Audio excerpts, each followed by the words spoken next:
E os entrevistados dessa segunda-feira aqui no Cidade 360 são os bauruenses, a Paula Lamberti e o Fernando Mendes. Vamos contar um pouquinho, né?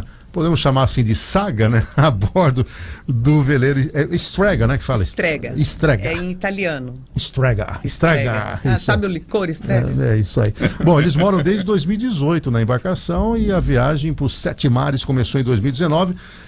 Pela ordem hierárquica, bom dia, Paula. Obrigada, bom dia a toda a audiência. Bom dia, Fernando, prazer tê-lo aqui. Obrigado. Bom, vamos começar do princípio. Em que momento deu o start para ocupar os mares? Quem tomou a iniciativa, inspirado em quê? Na verdade, a gente conheceu o mundo da vela em 93, juntos. Eu, ela, minha irmã e um cunhado. 1993. 93. Século passado. Então essa história começou bem lá atrás. Mas a partir daí a gente nem era namorado ainda, depois que a coisa aconteceu e depois que a gente começou a ter um pouquinho mais de possibilidade financeira, a gente começou a pensar em comprar o primeiro barco. A pretensão sempre foi viajar, mas não achei que fosse tão rápido. Em 2005 a gente comprou o primeiro barco e a gente começou a aprender nesse momento, realmente. E só em 2011 a gente já partiu para a primeira viagem de 1 ano, que virou 1 ano e meio. Viu? Faltou uma pessoa para você apresentar aí, Cafil. Ah, desculpa. O ser humaninho. Ser humaninho. Cadê? Cadê ele? Ele vai junto, né? Ele é o capitão. O capitão. Mostra aí pra gente. Aí. Ah, lá, ser humaninho. Coisa linda. Qual que é o nome dele? Chopinho. O Chopinho. O Chopinho. Muito bom. 10 anos já, né? 10. Ô Paula, como é que foi essa transição da empresária, né, dono de um estabelecimento consagrado, né, o Bar do Português, e que hoje tem 8 franqueados, né, em nível país, para esse momento de ter, eu diria, um isolamento, né, porque na verdade você sai ali de uma muvuca, né, que tá num bar, né, atendendo clientes e tudo mais, e vai para uma vida a 2 mesmo plena, né? Como é que foi essa transição para você? Na verdade, a gente sai de uma muvuca e entra em outra. Né? Mas com outro formato, né? Não, é a muvuca do mar mesmo, mas na verdade, para mim, o que pegou mesmo não foi a ficar nós dois, só a gente, sair da muvuca, foi sair mesmo do operacional. Para mim foi a incerteza de que a gente estava fazendo a coisa certa. E o Fernando, eu acho que ele já estava mais pronto, porém com medo, e eu estava mais ligada no negócio. Então eu ficava de longe ainda nos primeiros meses, mandando e-mail, vocês precisarem de mim, se precisar fazer não sei o quê, eu queria trabalhar de longe. E demorou um tempinho maior para eu poder me desligar. E realmente a gente fora, ou você tá fora ou você tá dentro. Não dá para ficar de fora dando ordem. Você tem que dar autonomia, senão a coisa não vai funcionar. Agora, Fernando, que infraestrutura você tem que ter para ir para os mares, né? Desde alimentação, a parte do própria embarcação, né? Essa questão do roteiro, a tecnologia, como é que é isso? A parte, para mim, no nosso caso, a mais complicada foi decidir qual veleiro comprar que tivesse uma capacidade para isso. Tá. Para desempenho, a técnica toda e conforto também, porque a gente ia ser a nossa casa, né? Então, hoje está bem mais divulgado, tem mais informação, muito mais simples. Você dá um clique na internet, você tem muita informação. Mas em 2010, 2008, quando a gente comprou o primeiro veleiro mesmo, que foi um de 36 pés, que dá 12 metros. Esse aí, eu tinha bastante dúvida se ele seria capaz mesmo de atravessar um oceano. Então, depois que a gente compra o primeiro, aí o aprendizado vem obrigatoriamente. Você não precisa correr muito atrás, não. E realmente já era um veleiro capaz de atravessar o oceano. Mas quando você planeja um encaminhamento, como é que é a questão da estrutura de alimentação, do que tem que estocar? Como é que é isso? Baseado em quê, inclusive? Olha, na verdade, não tem metodologia. Nada diferente do que morar numa casa.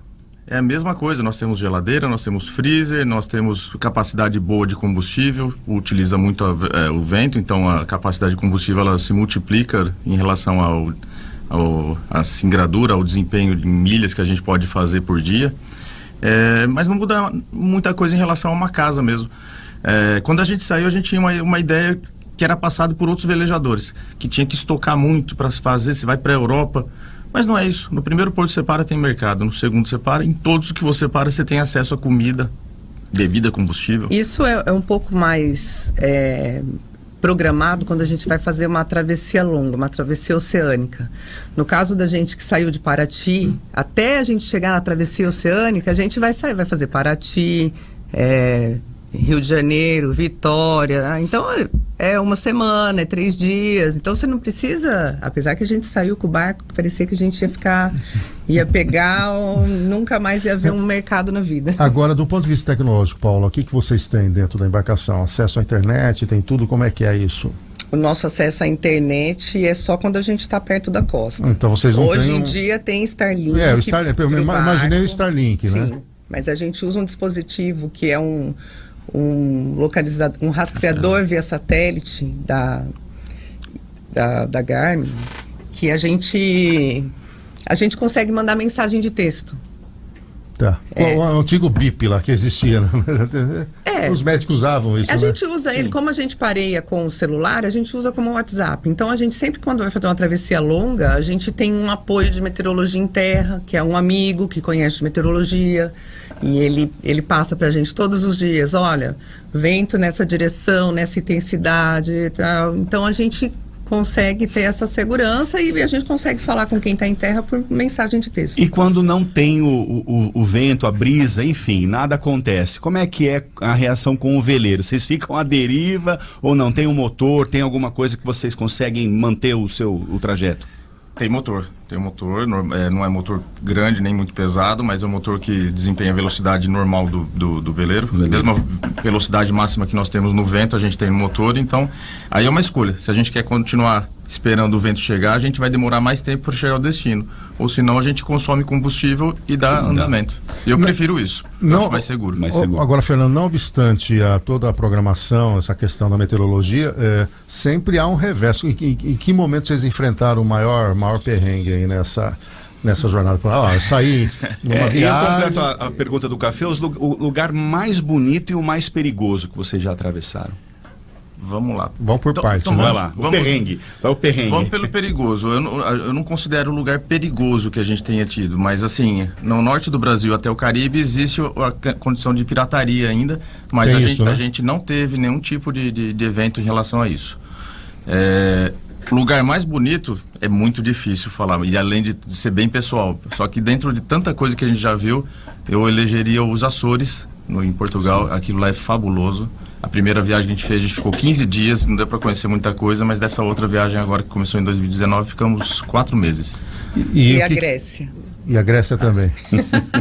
E o que vocês enfrentaram de maior dificuldade? Nos últimos tempos foram as orcas, né? Foi o ataque de orcas que a gente estava chegando justamente dos Açores, a gente estava chegando a Lisboa. Depois de 7 dias de navegação, na última noite, as orcas atacaram o barco e Atacam assim direto mesmo? Eles chegam no leme. Ele chega no leme, é isso? Ela chega no leme e ela destrói o leme. No nosso caso, não destruiu o leme, mas todo o comando do leme foi destruído. Sim. Então a gente ficou à deriva numa região de alto fluxo de navios. Então era a chegada de Lisboa. Então a gente teve que pedir ajuda à Marinha. Agora, Paulo, alguma tempestade não prevista? Muitas, né?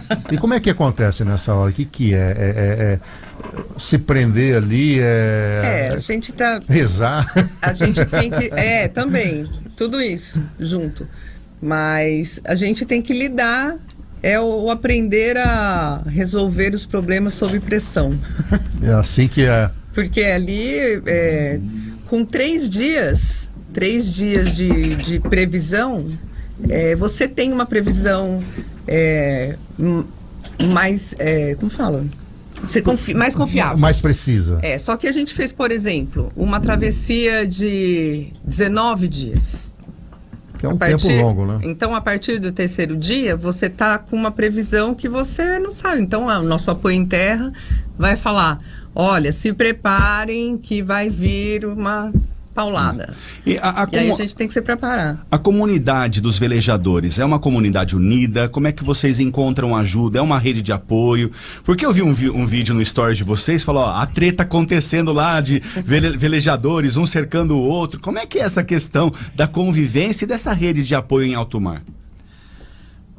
Eles são unidos, sim. Aí, se você está fora do Brasil, você é brasileiro. No nosso caso, nós somos brasileiros e o barco também é brasileiro. Mas tem muitos brasileiros que já tem barco lá fora, então a gente não consegue reconhecer de cara. Mas a hora que você chega no local, você já vai conversando com uma pessoa ou outra, vai conhecendo, e você vê que tem gente espalhada de todo mundo. Então, quando você encontra brasileiro, logicamente a atração vai ser mais fácil, né? E a comunidade se forma. Mas hoje o WhatsApp e os grupos que tem, que nela tem um grupo do nosso fabricante de veleiro, que tem um grupo só de proprietários desse barco, que é brasileiro. Tem outro grupo que é só do pessoal que está no Mediterrâneo. Os brasileiros. Então, assim, você vai fechando hoje com conexão mesmo.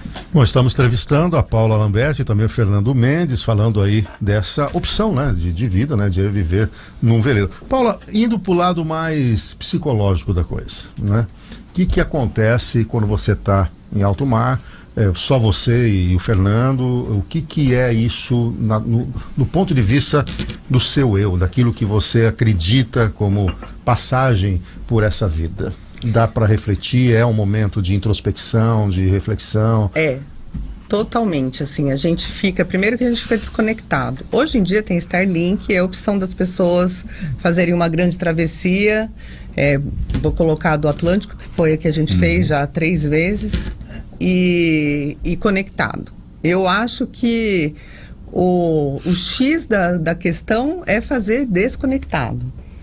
Você fica em completo, né, em completa comunhão com o mar, com a natureza. Você tem que viver aquilo, você tem que, seu dia a dia, sua rotina dentro do barco muda conforme a natureza te coloca. E aonde o Chopinho entrou nessa história?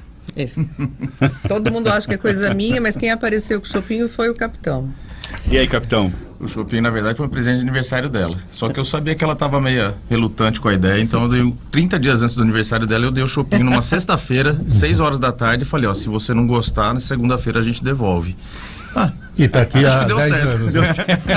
Eu queria insistir nessa questão da reflexão e perguntar para você, Fernando, por conta também da relação tua como casal, vocês dois, né? Que isso trouxe para a vida comum? Claro que vocês já tiveram lá atrás uma experiência e aí fizeram essa opção, a Paula acabou de testemunhar que ela ficou um pouco mais à distância, mas como conexão do casal, o que é isso? E tem as discussões, tem aquilo que no dia a dia a gente enfrenta também, normal nas nossas rotinas? Já começo pelo fim. Tem, né? É normal, isso aí é uma vida o perrengue normal. vai mais em cima do quê? De um olhar sobre a questão, ou porque acordou mal-humorado? O que é? São questões rotineiras mesmo. Rotineiras. Com um casal qualquer. O problema não é específico, não é pela comida que foi feita ou não foi feita, ou foi lavado louça. Não, isso aí não é problema, mas às vezes, assuntos totalmente aleatórios da nossa vida a bordo.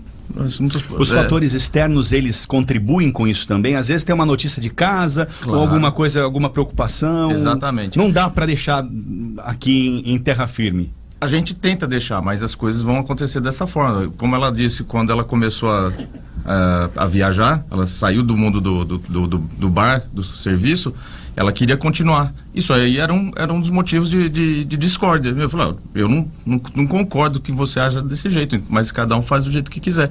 E a coisa pode aumentar ou diminuir, mas demandou tempo para ela entender isso também. Agora, Paula, não vou perguntar a tua idade por não ser indiscreto, né? Tá com que idade? 52. Como é que você se vê aos 60? Nesse tipo de encaminhamento? Eu me vejo ainda nessa vida. Porque a gente, vivendo esse mundo aí dos cruzeiristas, a gente chama que quem vive a bordo e viaja sem ser regata, competição, são os cruzeiristas. Que a gente nunca está querendo ter performance, sabe?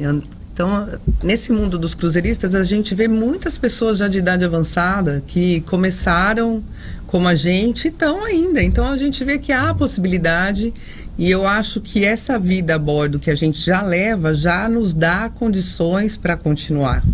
Porque a gente, eu falo que a gente se exercita sem perceber, porque para subir no barco, você tá balançando o tempo todo, você não percebe que você está se equilibrando. Então, eu acho que é uma vida bastante ativa. Você tem uma camiseta, né? O Mar Cura. É. Até labirintite cura. Pois é. Sabe que eu acho que quem tem labirintite passa menos mal a bordo. É nesse viés que eu queria perguntar pro Fernando que tipo de problema vocês tiveram já ao longo desse tempo de saúde, assim que, puxa, preciso chegar logo, preciso de socorro. Teve algum momento disso ou não? Não, a gente não teve nenhum problema grave de saúde, não. Os problemas foram corriqueiros e o medicamento que a gente está... E durante a pandemia vocês estavam onde? No Caribe. No Caribe. No Caribe. E como é que foi? Tiveram que... Lá foi muito Vocês fácil. estavam tranquilos, isolados, né? Todo mundo precisava isolar, vocês já estavam. Na verdade, a gente não estava sabendo ainda direito o que estava acontecendo, porque a gente estava no Caribe são várias ilhas, cada ilha é um país, e aí a gente saiu, a gente estava em São Martin e a gente foi para Anguila. Chegou em Anguila, a gente tem que ir nas autoridades, fazer nossa entrada, né, carimbar passaporte, mas a gente que se dirige à autoridade. Chegamos lá nas autoridades, estava a oficial de luva, de máscara. A gente falou, que estranho isso, né? O que está acontecendo? O que está acontecendo? A gente estava meio fora. E aí fizeram tudo lá, mas tudo de máscara, de luva, e fomos pro barco. Quando a gente chegou nas BVIs, que é nas Ilhas Virgens Americanas, já começou, uns dias lá já começou. Vai fechar tal ilha, lockdown. A gente nem sabia o que era essa palavra. Tal ilha entrou em lockdown, não pode nem entrar nem sair. Quem está lá dentro pode sair. Nas britânicas, né? Nas britânicas a gente ouviu isso. E aí a gente começou a se inteirar e a gente tinha 15 dias, a gente tinha feito a entrada e geralmente assim, quanto tempo você vai ficar? Eles perguntam, uma semana. Aí a gente falou, e agora? Será que vai fechar tudo? A gente estava com mais um casal de velejadores, que é um veleiro igualzinho ao nosso. E aí a gente foi até as autoridades perguntar, eles deram 15 dias pra gente falar, pelo menos é um pouco mais. A gente estava falando, isso não vai passar dos 15 dias, mas aí a gente começou a ouvir, e aí nós, junto com esse outro casal, com esse outro barco, que a gente estava viajando em 2 barcos brasileiros, nós fomos para as Ilhas Virgens Americanas, porque lá, para quem tinha visto americano, eles davam 6 meses de permanência e a gente não estava sabendo o que ia acontecer. E pela primeira vez a gente se beneficiou pelo nosso passaporte brasileiro. Porque na época, nas Ilhas Virgens Americanas, eles não estavam aceitando os passaportes europeus. Por conta tinha começado lá, né? Porque tinha começado lá. E aí a gente, com o passaporte brasileiro, pôde entrar e a gente passou os que aqui no Brasil, só para todo mundo lembrar, foi bem depois, né? Eu me lembro, a minha enteada, que hoje mora em Zurique, ela estava na Itália para tirar a cidadania, ela, o irmão dela, com o pai dela, e eles tiveram que ficar mais tempo lá. E a Itália foi o centro, né? Eles estavam bem ali, tiveram que ficar reclusos, né? Então eles iam ficar lá 15, 20 dias, e acabaram ficando 2 meses. Por sinal, para ela foi a guinada na vida, porque ela acabou indo fazer mestrado acabou ficando lá, e aí foi contratada por um banco lá em Zurique, não volta. Vai ter nenê agora, minha esposa está lá, inclusive, para acompanhar, né? É o mundo, né, que fica curto aí. O Vicente Carlos Galdino pergunta, Fernando, se é mais fácil velejar ou vender chopp? Eu vou colocar a terceira opção, tomar. É melhor. Não, os dois são atividades totalmente diferentes, mas um é para recreação, outro é necessidade. Então. Tem uma pergunta aqui rapidinho, Cafeu. A Ana Luísa perguntou se é muito caro ter esse tipo de hobby ou profissão, como é que vocês chamam isso também? Olha, eu não considero caro, porque na verdade, se a gente transforma o valor do nosso barco hoje numa casa, é o que todo mundo tem normalmente, uma casa própria, então a gente fez essa escolha. E o custo de vida dentro do barco, eu acredito que seja menor do que o custo em terra. Porque a gente usa transporte público, a gente não tem carro, a gente tem um monte de não tem que trocar muito de roupa. Exato, nem tem espaço para isso. Nem tem espaço. Então vocês têm que viver uma vida mais simples, né, nesse aspecto. A gente não está inserido, que nem quando a gente vem para cá, lógico, a gente se readapta, porque lá a gente está sempre com roupas mais tranquilas, assim. Se a gente vai num restaurante numa ilha da Grécia, a gente vai de Havaianas. Então, como turista mesmo ali, né? Exato. Não tem que se adequar. E aqui, por exemplo, se eu for num restaurante aqui em Bauru, do jeito que eu vou lá, Vai dar uma olhadinha, né? Então, de lógico, nada, a né? gente se readapta, né, ao ambiente. Fora que a gente está viajando de barco e a nossa casa, a gente não, apesar de ser turismo o tempo todo, experimentar sabores, tudo, a gente mais cozinha a bordo, as nossas refeições, nossa vida está dentro da nossa casa. Então o custo reduz demais. O legal disso tudo é praticar o desapego. Exato. Né? Qual que é o espaço, o metro quadrado que vocês têm, por exemplo, para guardar roupa, presentes, o que vocês compram, né, no decorrer do tempo que vocês estão ali, e o que vocês têm que de repente doar, jogar, enfim. Como é que é praticar o desapego num veleiro? Acontece naturalmente, porque o espaço limita mesmo, mas se for falar em metro quadrado, hoje nós temos em torno de 30 metros quadrados na parte interna, vamos colocar assim. Lógico, tem mais a parte de cima, mas armários, essas coisas a gente tem que dividir entre a roupa de frio, roupa de Maior do verão. guarda-roupa é da Paula. Sempre, né? Sempre. Ela tem um banheiro só pra O ela. normal é dois tem terços e um terço. Não tem Dois- em casa é 2 terços. É assim, a conta. Mas é isso mesmo. É. E a gente tem roupa de inverno e roupa de verão. Então, assim, para ocupar o armário, a gente tira as roupas de inverno, coloca nos sacos a vácuo, guarda debaixo dos paióis, debaixo da cama e bota as roupas de verão. Ô, Fernando, como economista, quero curiosidade sobre moeda, né? O que vocês utilizam na viagem? Vocês vão com uma reserva em reais e vão fazendo as trocas, ou vocês já fazem as trocas? Eu vejo, o dólar bateu 6,11, né? E uma viagem internacional sempre vai nessa relação, né? Ontem eu até estava lá no aniversário da minha filha, né?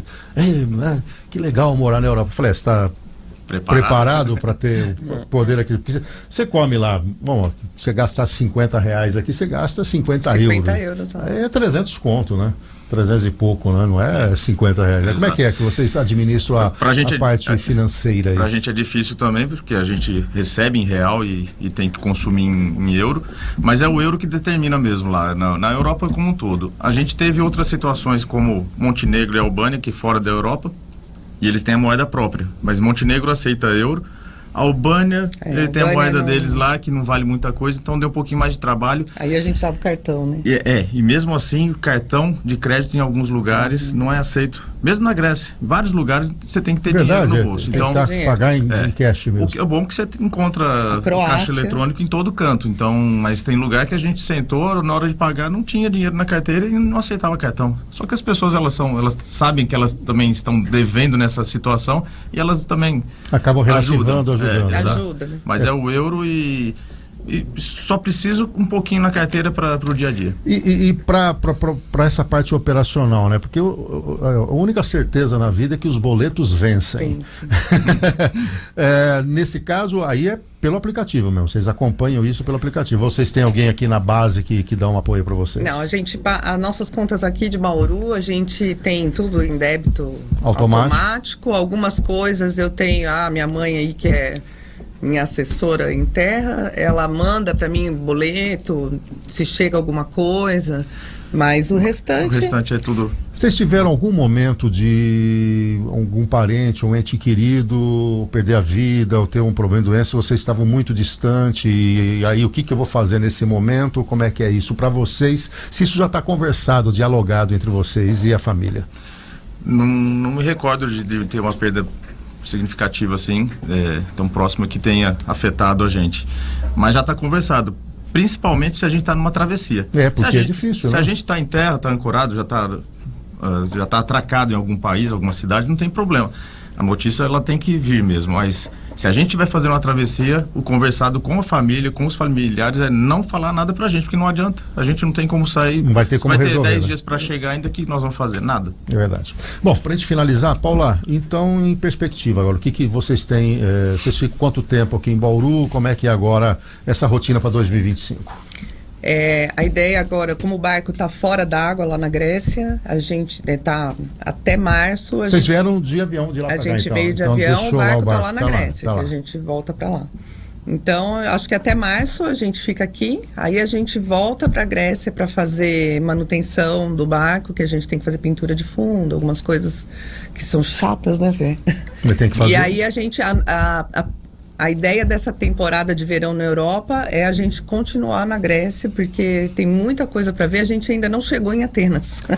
Agora, Fernando, alguma anotação, algum projeto de um livro, algo para ser inspirador? Porque normalmente nesses momentos você tem essa reflexão e tem tantas coisas que podem trazer inspiração para a vida da gente, né? Porque a vida que vocês estão vivendo é um pouco apartada, né, do que é a nossa rotina na cidade média e tudo mais. Há algum projeto nessa linha? Olha, eu não tenho nenhuma pretensão disso. A Paula gosta de divulgar, ela gosta de memórias, ela gosta de foto. Eu não teria, se eu não tivesse com a Paula, não teria foto, não teria registro, não teria nada. Então, assim, realmente é a parte que ela gosta. Eu não me apego a isso, não. As únicas memórias que eu tenho é o financeiro, que está sempre marcadinho, sempre anotado. O Marcelo está dizendo que tem um casal Luke, velejador da Ilha Grande, conheci na Bahia, comentei sobre vocês, ele se lembrou de vocês. Vocês têm alguma memória do... Lute?